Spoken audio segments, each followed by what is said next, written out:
October 28, 1944. 05:30 hours. Hurtgen Forest east of the Kahl River. The cold was a living thing. It seeped through the thick wool of his M1943 field jacket, past his undershirt and into his bones. Private First Class Leo Schmidt of the 28th Infantry Division's 112th Regiment didn't shiver anymore. The energy for that was long gone, replaced by a deep resonant cold that felt permanent. In his right hand, the pistol grip of his M1918A2 Browning automatic rifle was a block of ice. At 20 pounds fully loaded, the bar was his constant companion, his burden, and his only true piece of authority in this god-forsaken woods.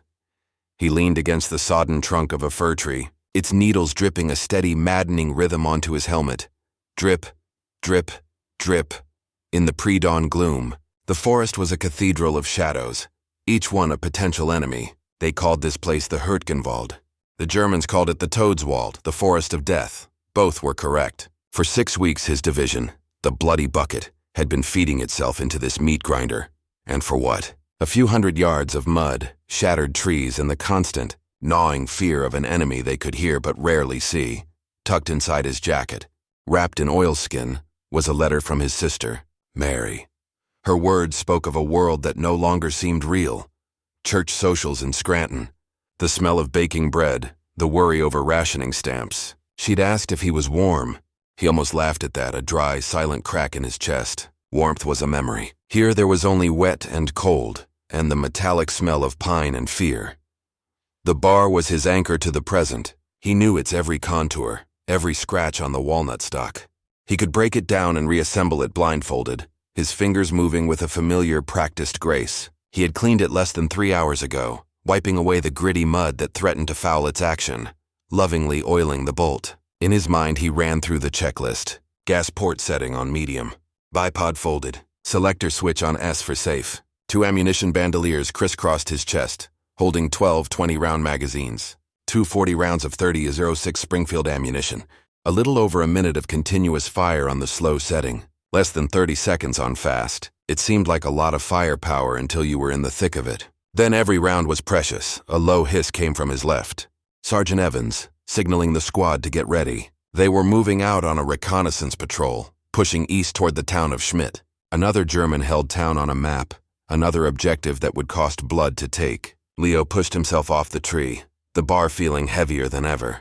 He adjusted the sling, letting the weight settle across his shoulder. The forest was unnaturally quiet now. The artillery had stopped for the moment. No planes droned overhead. Even the birds were silent. It was the kind of silence that preceded violence, the deep breath a predator takes before it strikes. He wasn't just a soldier anymore. He was the automatic rifleman, the base of fire. He was the man they relied on to tear a hole in the world when everything went to hell. He just hoped, as he took his first tentative step into the suffocating darkness, that he wouldn't have to.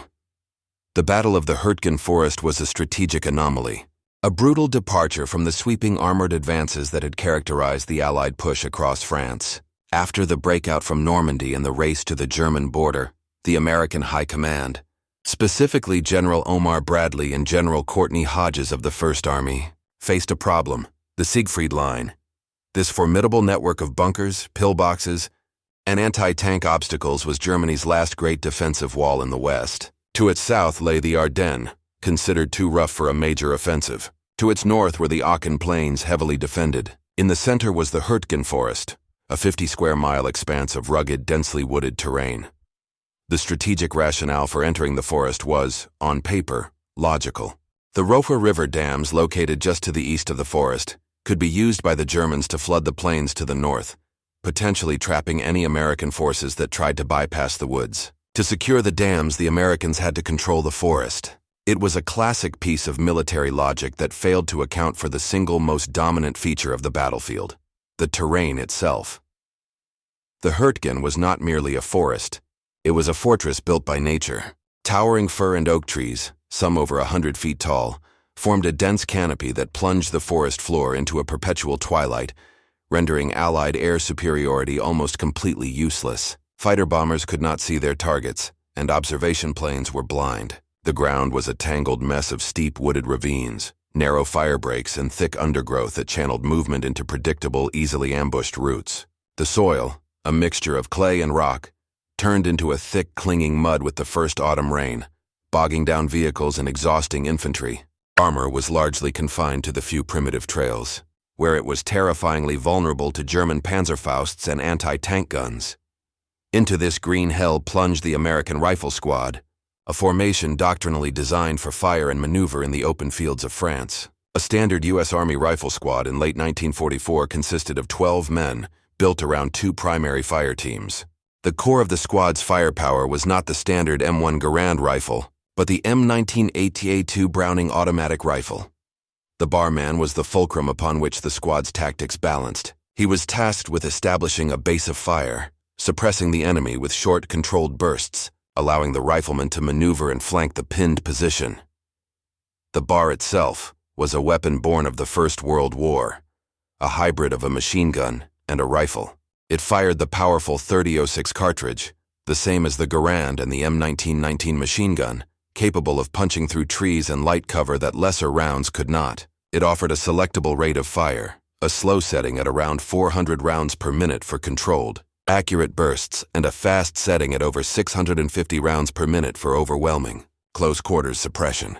But this firepower came at a cost. The weapon was heavy, awkward to carry, and its 20-round box magazine could be emptied in just 2 seconds on the fast setting, forcing the gunner into frequent vulnerable reloads. It was a powerful tool, but one that demanded immense skill, strength, and composure from its operator. It was a squad solution to a sudden violent problem. Across the invisible front line, the German Wehrmacht Grenadier Squad was a different beast entirely, forged in the brutal attrition of the Eastern Front.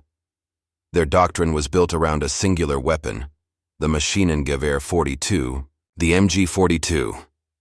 With a terrifying rate of fire of 1,200 rounds per minute, the buzzsaw was the true heart of the German squad.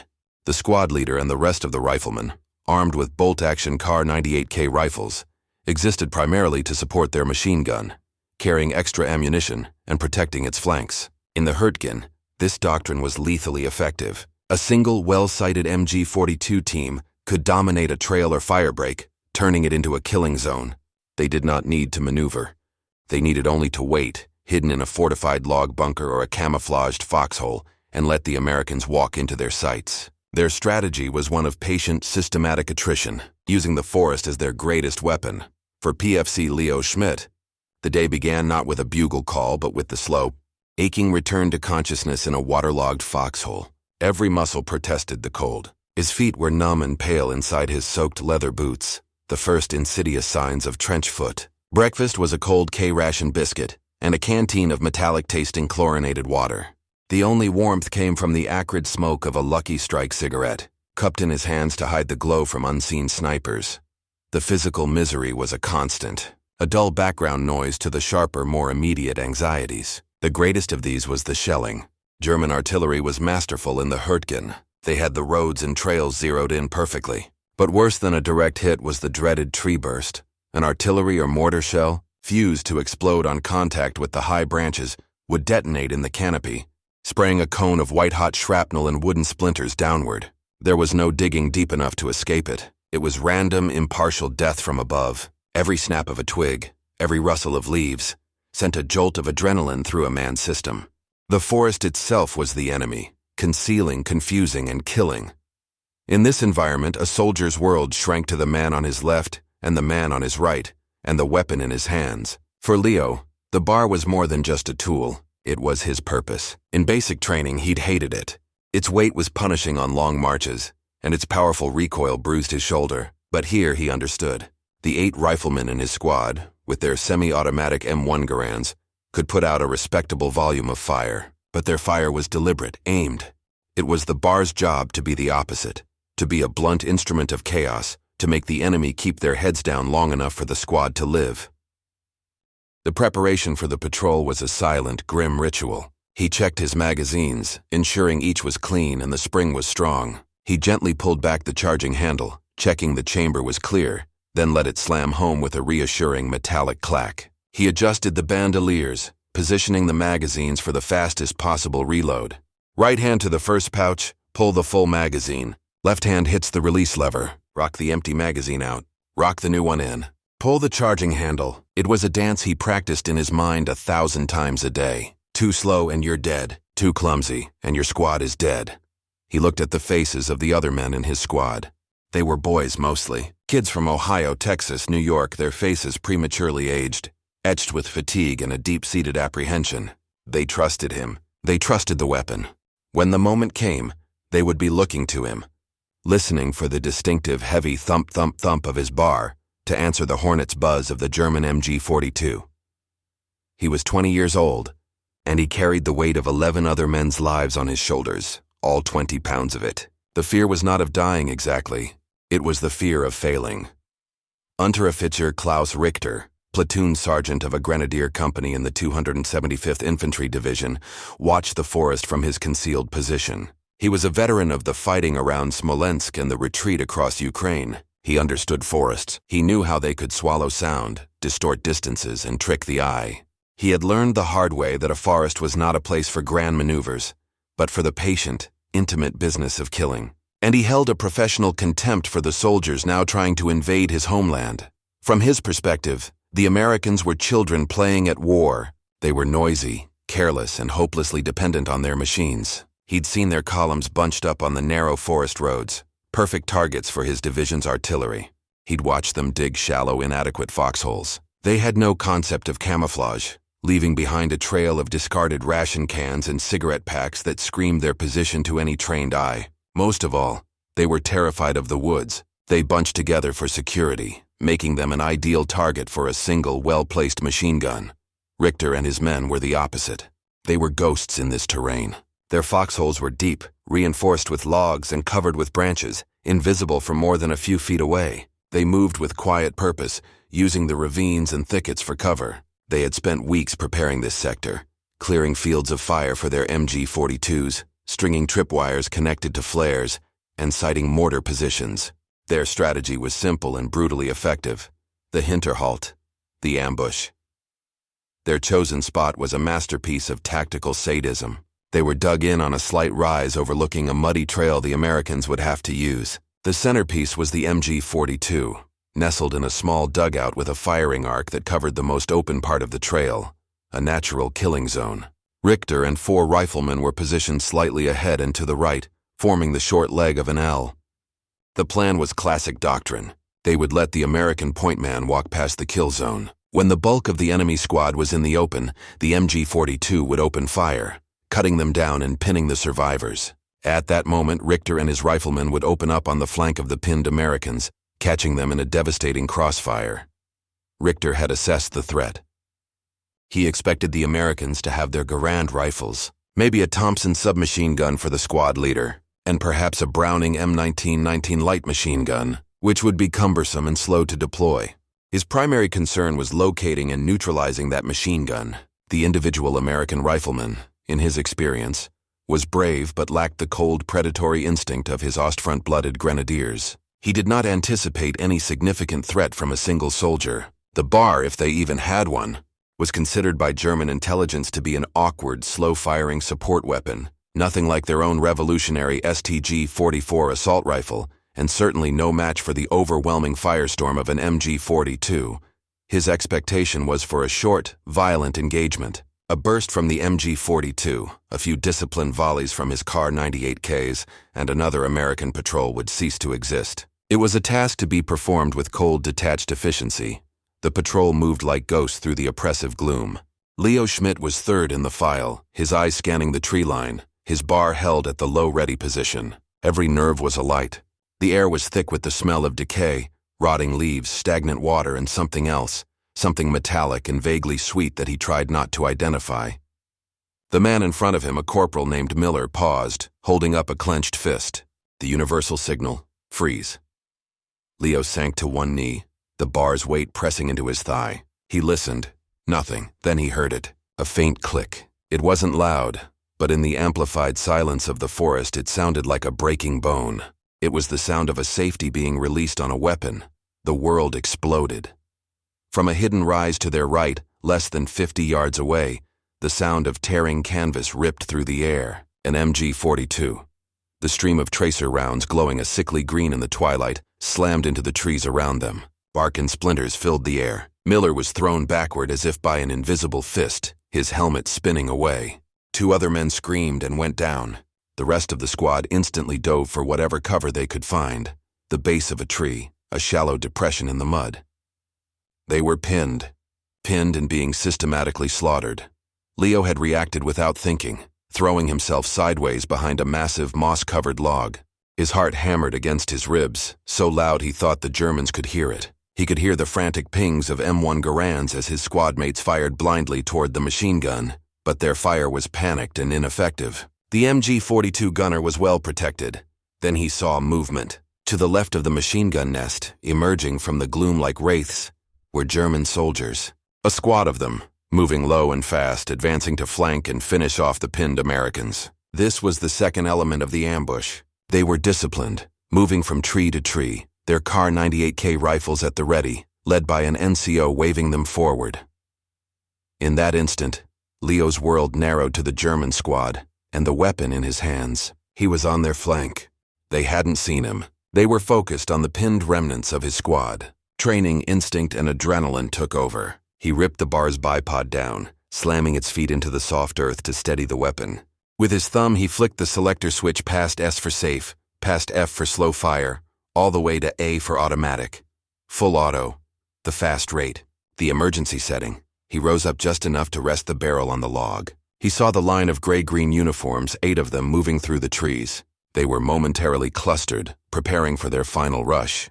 He didn't use the sights. There was no time. He simply centered the line of men in his vision, took a breath, and squeezed the trigger.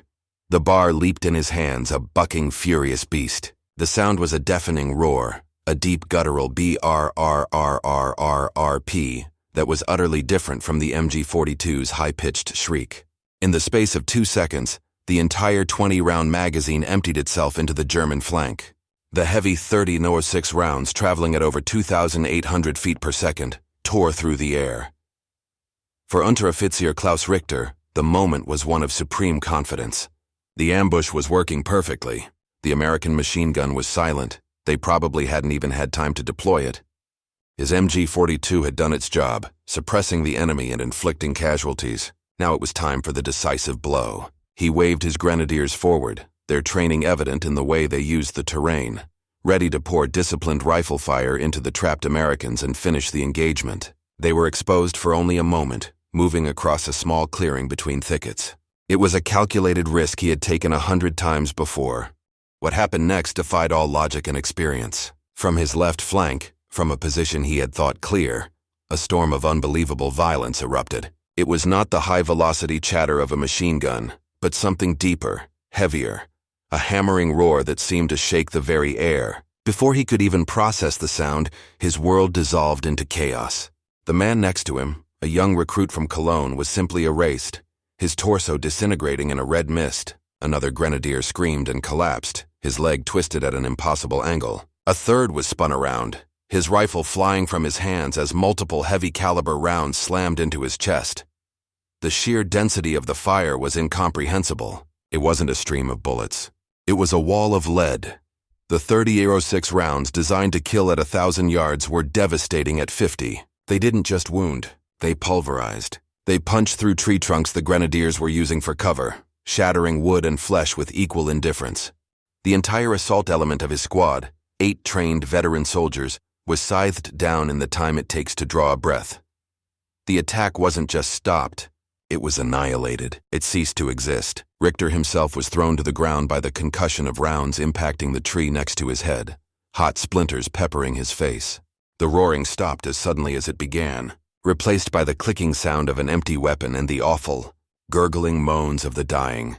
The source of this devastation was a single American soldier, rising from behind a log, fumbling with a new magazine.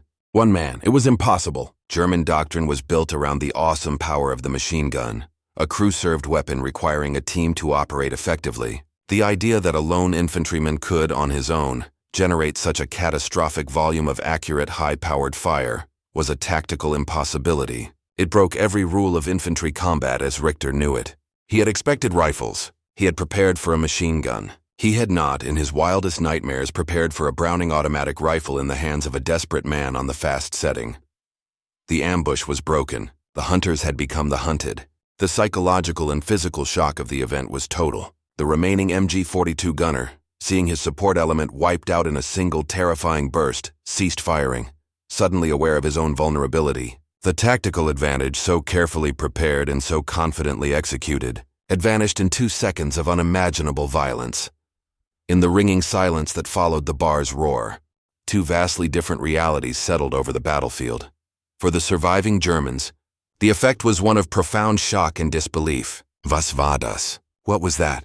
The question hung in the air unspoken. The carefully constructed edifice of their tactical superiority, their veteran confidence, had been shattered. They had encountered a new kind of terror. The MG-42 was a known quantity, a fearsome but understandable part of war. This was different. This was personal. The violence had come from a single point, wielded by one man, and had delivered a blow as decisive as an artillery strike. The surviving MG gunner and his assistant, isolated and terrified, did the only thing they could.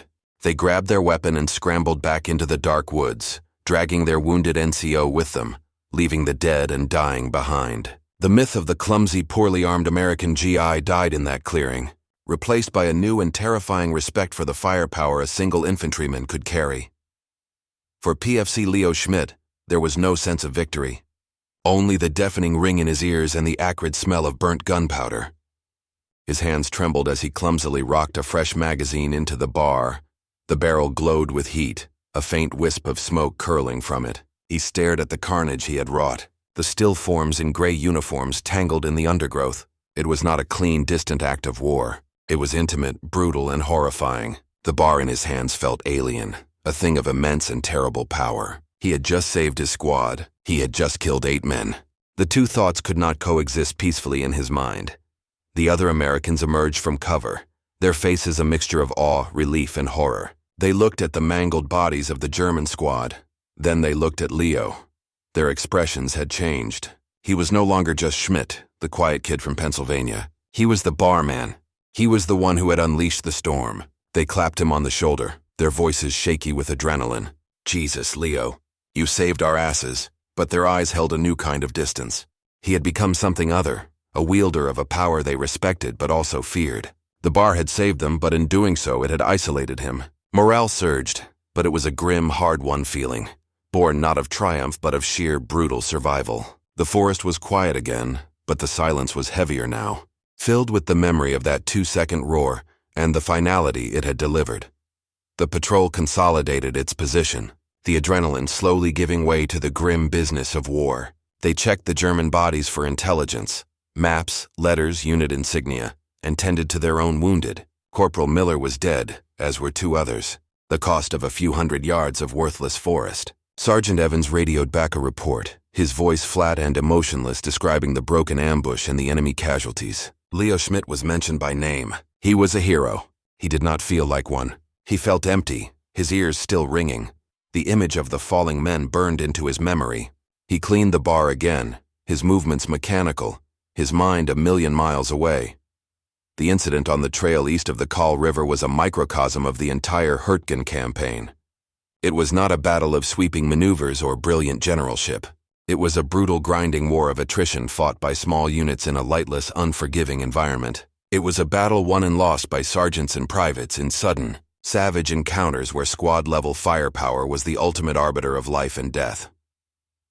The American High Command had catastrophically misjudged the Hurtgen Forest, and the price was paid by the infantry. From September 1944 to February 1945, the U.S. Army suffered over 33,000 casualties, including 9,000 non-combat casualties from trench foot, respiratory diseases, and combat fatigue. It was one of the longest and deadliest single battles the U.S. Army has ever fought. The 28th Bloody Bucket Division alone suffered over 6,000 casualties in its short time in the forest, a staggering rate that effectively shattered the division. Yet, within this strategic failure were countless stories of tactical success and individual bravery. The Browning automatic rifle, a weapon considered almost obsolete by some ordnance experts, proved its worth time and again in the close-quarters inferno of the forest. Heavier and more awkward than the German STG-44, and with a smaller magazine capacity, it nonetheless fired a full-power rifle cartridge that could rip through the log fortifications and dense foliage that defined the battlefield. In the hands of a determined soldier, it could break an ambush, lead a charge, and provide a movable base of fire that was often the difference between a squad being wiped out and a squad surviving to fight another day.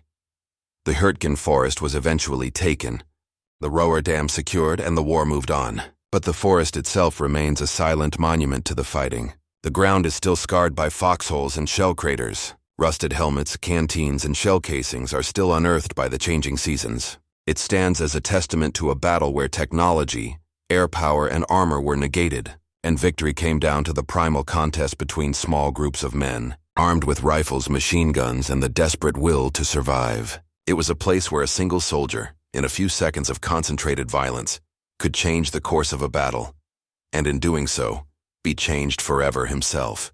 The sound of that bar burst would echo in the trees and in the memory of the men who heard it for the rest of their lives.